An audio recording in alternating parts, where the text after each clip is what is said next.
mengejutkan. Sebut 300 ayat Al-Quran mengajarkan ajaran kebencian dan kekerasan. Syarifuddin Ibrahim dilaporkan Mahfud MD ke polisi. Tak terima dilaporkan Mahfud MD ke polisi. Syarifuddin kecewa dan sebut-sebut nama Jokowi.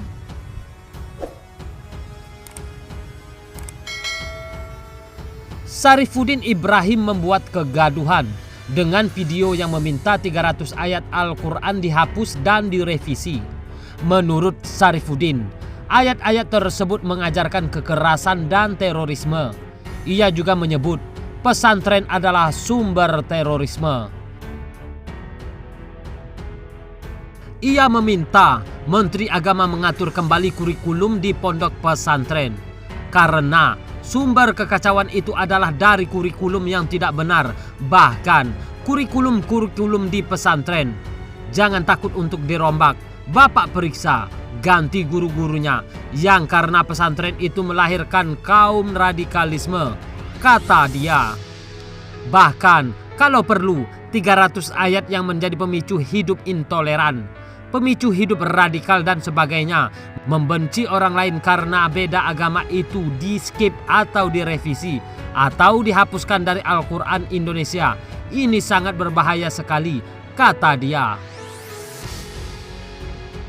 Menyikapi hal tersebut, Menteri Koordinator Bidang Politik Hukum dan Keamanan Menko Polhukam Mahfud MD meminta Polri menyelidiki dan menutup akun YouTube Syarifuddin Ibrahim.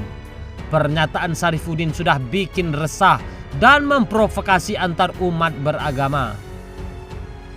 Mahfud juga menuturkan ada Undang-Undang Nomor 1 Tahun 1965 yang mengatur pencegahan penyalahgunaan dan atau penodaan agama telah diperbaharui menjadi Undang-Undang Nomor 5 Tahun 1969. Dia mengatakan undang-undang tersebut bisa dijadikan sebagai dasar untuk memproses Syarifuddin. Dia juga mengatakan dalam ajaran pokok Islam, ayat Al-Quran sebanyak 6.666 tidak boleh ada yang dikurangi. Mahfud menyampaikan mengurangi ayat Al-Quran sama dengan melakukan penistaan terhadap Islam.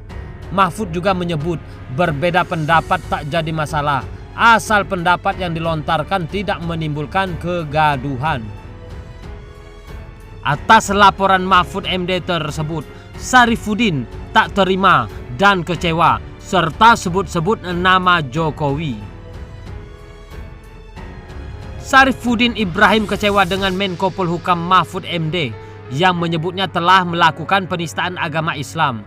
Syarifuddin mengaku hanya mengusulkan saja permintaan menghapus 300 ayat dalam Al-Quran. Malah direspon oleh Mahfud, ia menistakan agama. Syarifuddin tidak terima. Dia pun sempat menyindir Mahfud dengan menggunakan dialek Madura ketika mempertanyakan pernyataan Mahfud. Syarifuddin menyebut seharusnya usulan penghapusan 300 ayat di Al-Quran itu dijawab oleh Menak Yakut Kholil Kaumas, karena yang menjawab Menko Polhukam yang posisinya lebih tinggi dari Menak, maka derajat Mahfud otomatis turun. Saya pendukung Jokowi, saya pendukung NKRI, saya senang dengan Undang-Undang Pancasila. Artinya Pancasila ini lebih bagus dari kitab dari Arab itu. Memang kenapa saya ngomong begitu?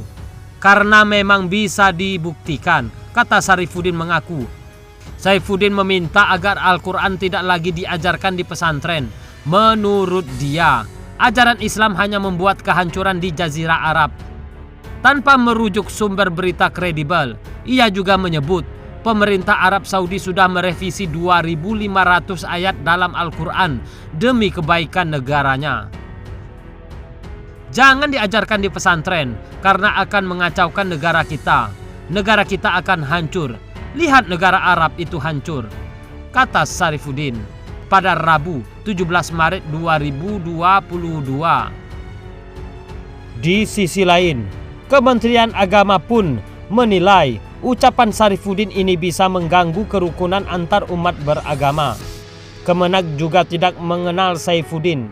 Kemenak menyayangkan statement Saifuddin Ibrahim.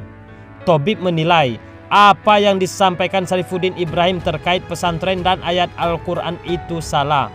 Saya melihat apa yang dilakukan pendeta Saifuddin justru dapat mengganggu kerukunan antar umat dan upaya menguatkan moderasi beragama, kata PLT Kepala Biro Humas, Data dan Informasi Tobib Al-Azhar dalam keterangannya Rabu 16 Maret lalu. Selain itu, Ketua Umum PA 212 Slamet Ma'arif juga merespon dan mendesak pihak kepolisian menangkap Saifuddin Ibrahim. Kepolisian harus kejar dan tangkap itu pendeta sebelum umat yang kejar dan tangkap, kata Slamet saat dihubungi suara.com Kamis 17 Maret 2022. Menurut Slamet, pihak kepolisian tidak perlu menunggu ada pihak yang membuat laporan terhadap Saifuddin. Ia menilai kalau pihak kepolisian bisa langsung mencakok Saifuddin yang dianggapnya telah menistakan agama, itu masuk delik, tidak usah ada aduan, bisa langsung ditangkap, ujarnya. Persekutuan Gereja-Gereja di Indonesia menyatakan pernyataan Saifuddin tidak ada kaitannya dengan PGI dan gereja-gereja.